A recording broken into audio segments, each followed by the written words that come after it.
love is in the air. Okay, it's been announced that Travis Kelce and Taylor Swift are engaged to be married.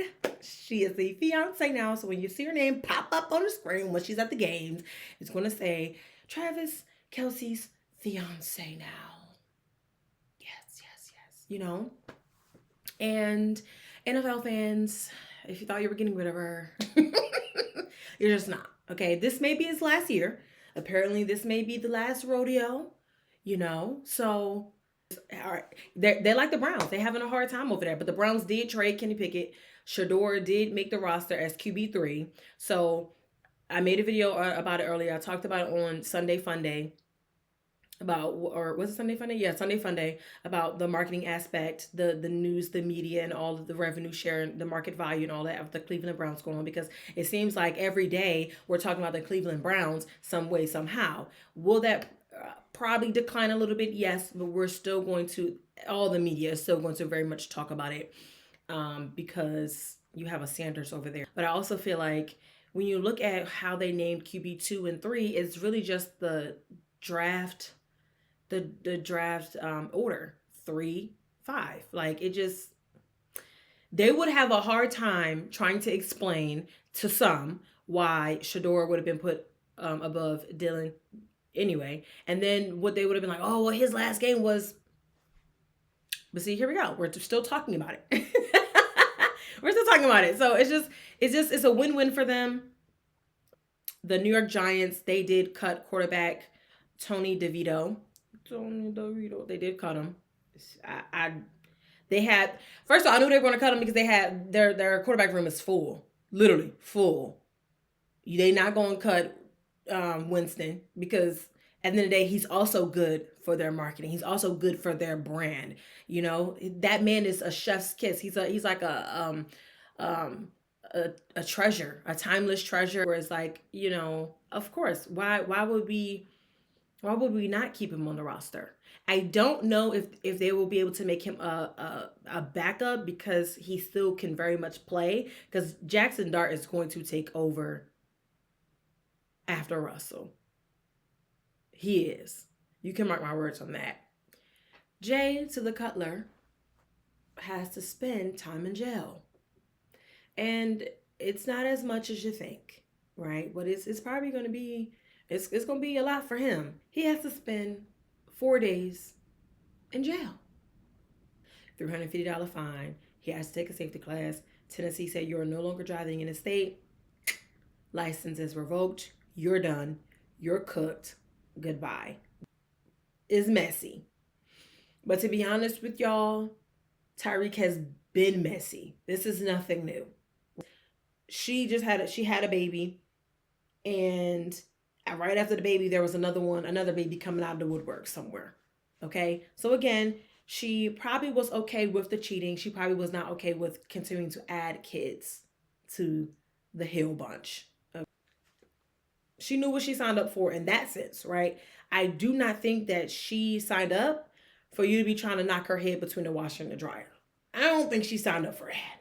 Will be forced to pay his estranged wife, Keita Vaccaro, between $20,000 and $50,000 per month in spending money, on top of a one-off check for $500,000. But the fees exactly are $457,517 towards her legal fees, $100,000 to spend on a new car, and an exclusive use of Hill's $5.5 million waterfront condo in Miami. The lifestyle she's living now is much more lavish and luxury. So after a while, she's going to have to figure out something else. So yeah, she's going to get all that she can get from him for this whole situation. But at least I commend her for not staying in a relationship where he was consistently knocking your head between the washer and the dryer.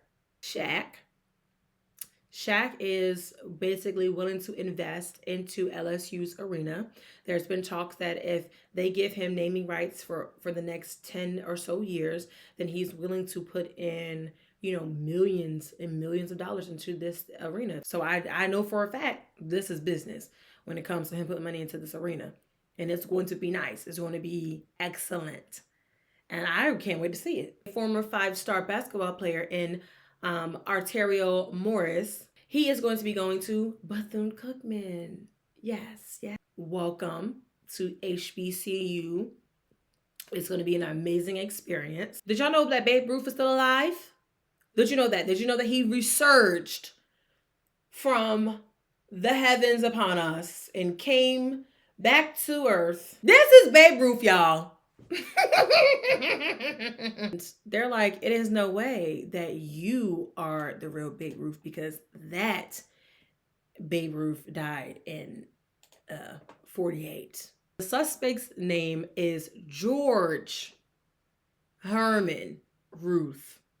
So he is from Mooresville, Tennessee, and he is facing 91 counts in connection with allegedly stealing the names of more than 100 retired or deceased MLB stars in an attempt to make more money through settlements. Ruth was previously facing similar charges, right? Having once pled guilty to a Social Security fraud scheme. He was sent to prison in 2020 before being released on probation in October of 2023.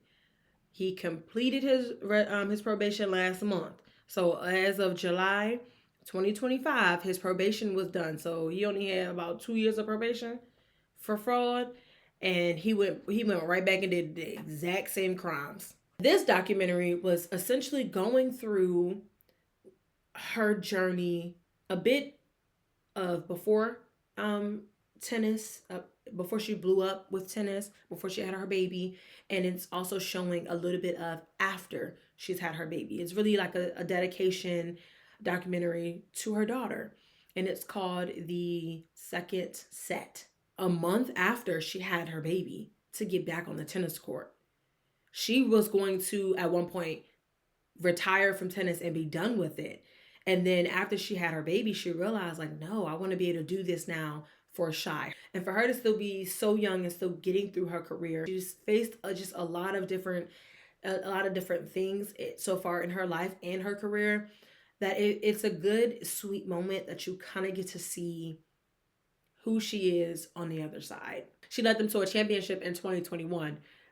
So they're like, yeah, we need to submit this in history.